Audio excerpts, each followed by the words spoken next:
This is Adam KOKESH at 1 p.m. on Saturday, October 1st at McPherson Square for Occupy DC.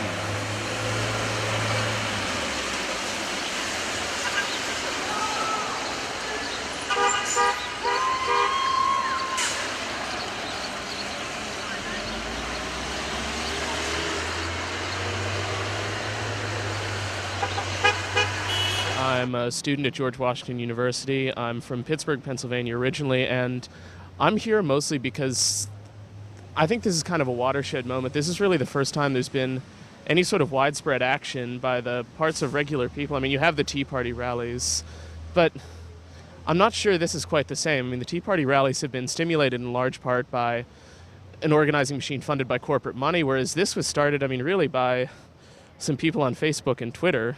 I don't like basing who is deserving of fair treatment and human treatment in the world on who has money. I'm here because I'm a student and I'm only a junior. I'm already in debt. People who aren't here today are generally consenting to all the things we're trying to fight, even if they agree with us, you know, in their private thoughts. This is Occupy DC, right? You're here to occupy. There's some start of a bit of an encampment back here in McPherson Square. Are you planning on staying indefinitely here until your demands are met? Yes and no. I'll be staying here a lot, but I still have to go to school, so that won't work. So you're considering this an encampment. You're encouraging people to come out. You want people to come and stay with you and occupy this space, McPherson Square. Right, yes. There's certain things called civil liberties, which are limitations on democracy. How are those going in America right now? Not so great, but the First Amendment in this country, I think, is one of the few things that's left in this country, which I think are among the greatest in the world. Wait a second. Obama, our president, just assassinated an American abroad with a drone strike, Anwar al-Awlaki, for what amounts to speech crimes.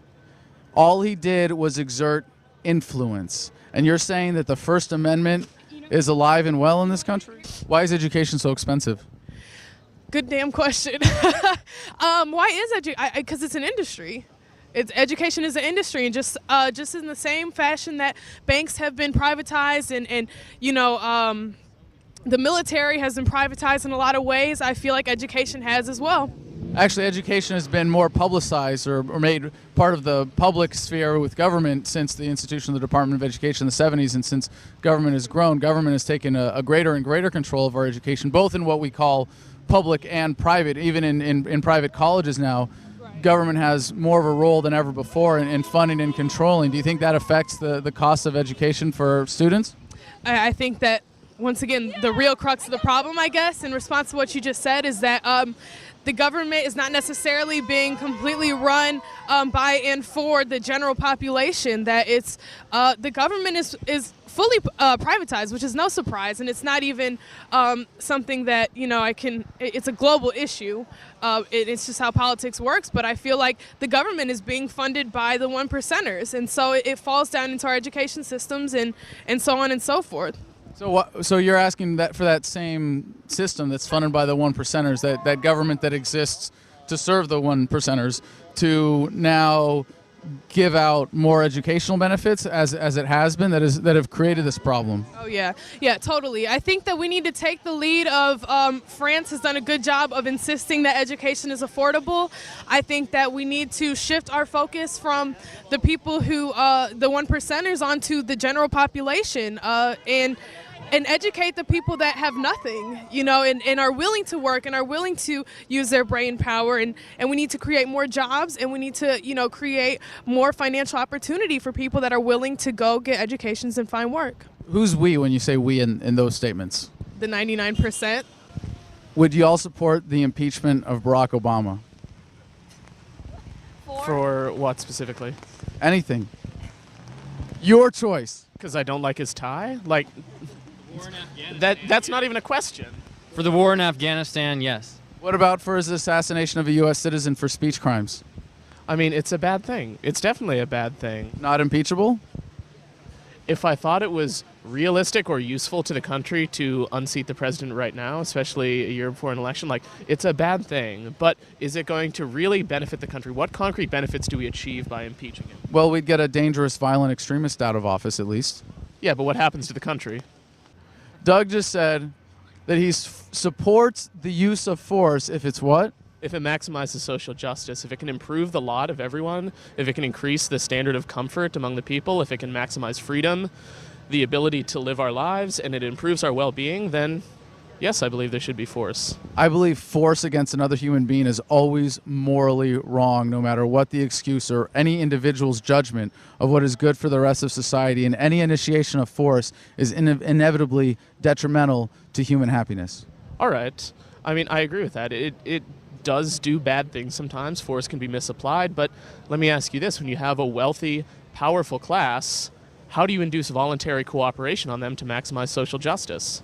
You don't induce voluntary cooperation. You don't tolerate force or aggression in any form. Well, so what's the solution then? Raise the standard of morality in society to condemn all forms of initiation of force between human beings. Well, you can set up a sort of ideological framework to encourage voluntary cooperation, but at the end of the day, the CEO of ExxonMobil or BP is just doing his job. He's still held accountable to a different set of obligations. You can have this private morality, and then you can have the obligations he has to deliver a profit to his shareholders. So how do you bridge that gap? The only way he has an advantage in the market in the first place is because force is applied by government in his advantage to keep out competitors.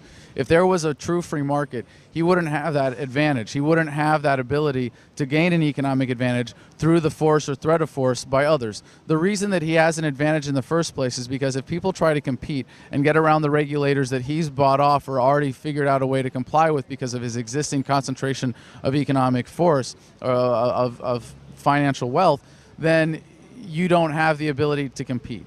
He's not initiating force. It's the government that's initiating force. And if you say the government should initiate more force, the government should have more control, what you're saying is that your ideas are going to be imposed on other people by force. I'm saying no, it is unacceptable to ever do that. Persuasion and peaceful cooperation is the only sustainable way to get past these problems with society today.